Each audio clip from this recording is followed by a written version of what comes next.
আসসালামু আলাইকুম। বরাবরের মতো নতুন আরেকটি ভিডিও নিয়ে চলে এলাম আপনাদের মাঝে। তো দেশে এবং দেশের বাইরে, কাছে এবং দূরে যে যেখান থেকে আমার ভিডিও দেখছেন সবাইকে জানাই আসসালামু আলাইকুম। সকলের সুস্থতা কামনা করেই আজকের ভিডিওটি শুরু করছি। আশা করি আল্লাহর রহমতে ভালো আছেন, আমিও ইনশাআল্লাহ ভালো আছি। তো আজকে সকালবেলায় ঘরটা গুছিয়ে নিলাম। সকাল থেকেই ক্যামেরা অন করেছি। বিছানা চাদরটা পাল্টে নিয়ে এই যে সব কিছু পাল্টে নিয়ে ঘরটা পরিষ্কার করে নিচ্ছি। আসলে রাত্রে ঘর গুছায় রাখলে ভালো হয়, সকালটা সুন্দর হয়, কিন্তু আজকে সকালটাই আমি গুছিয়ে নিচ্ছি। সে ঘর না গোছালে মনে শান্তি থাকে না, কেন জানি না, বুঝি না। ঘরে মনে হয় যদি জুংড়া হয়েছে, তো না গোছানো পর্যন্ত মনের ভিতরে শান্তি থাকে না, খেয়ে শান্তি পাই না, মানে কেমন কেমন লাগতেছে। তো আজকে সকালে উঠে ঘরটা রেডি করে নিচ্ছি। তো আমার মনে হয় একা, আমার মনে হয় না, সকল আপুদেরই এরকম মনে হয়, ঘর না গোছালে কারোরই ভালো লাগে না। তো যাই হোক, আমি ঘরটা রেডি করে নিচ্ছি। আমার ভিডিওটি যদি ভালো লেগে থাকে প্লিজ লাইক, কমেন্ট এবং সাবস্ক্রাইব করে দেবেন এবং পুরো ভিডিওটা জুড়ে সাথে থাকবেন। আপনাদের ভালোবাসা ও সহযোগিতা পেলে ভালো লাগে, মনের ভিতরে কাজ করার উৎসাহ জাগে। তো যাই হোক, আপনারা তো আমার ফ্যামিলিরই একটা অংশ। তো যাই হোক, কাজটা গুছাই নিলাম।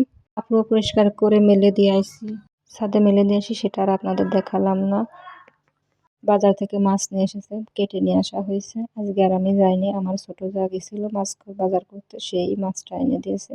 এখানে মাছ কিনে বাজার থেকে কেটে তারপরে নিয়ে আসা হয়েছে। আসলে মাছগুলো বড় এবং অনেক কাটা থাকে, হাতে লেগে যায়, এই জন্য মাছগুলো পরিষ্কার করে নিচ্ছি। তো কার কার তেলাপিয়া মাছ খেতে ভালোবাসেন? তো আমি কেটে ধুয়ে একেবারে চুলায় চলে আসলাম রান্না করতে। এর ভিতরে সবজি সব গুছাই নিয়ে আমি প্রথমে মাছটা ভেজে নিচ্ছি।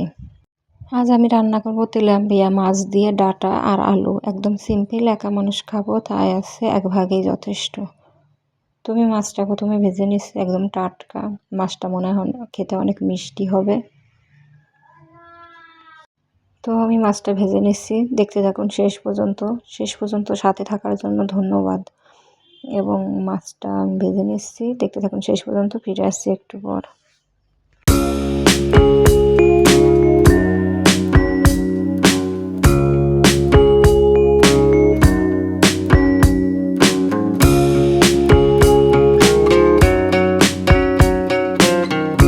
মাছটা ভাজি করা হয়ে গেছে, আমি এই তেলের ভিতরে ডাঁটা কেটে ধুয়ে রেখেছিলাম সেটাই ঢেলে দিলাম। এরপরে বাটা মশলা দিয়ে দিলাম, জাল, পেঁয়াজ, রসুন, হলুদ দিয়ে এরপরে একে একে মশলাগুলো দিয়ে দিলাম।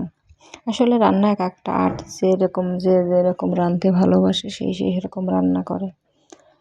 তো আমি সেখানে সমস্ত মশলা দিয়ে একটু তেল দিয়ে এবার কষাই নেব।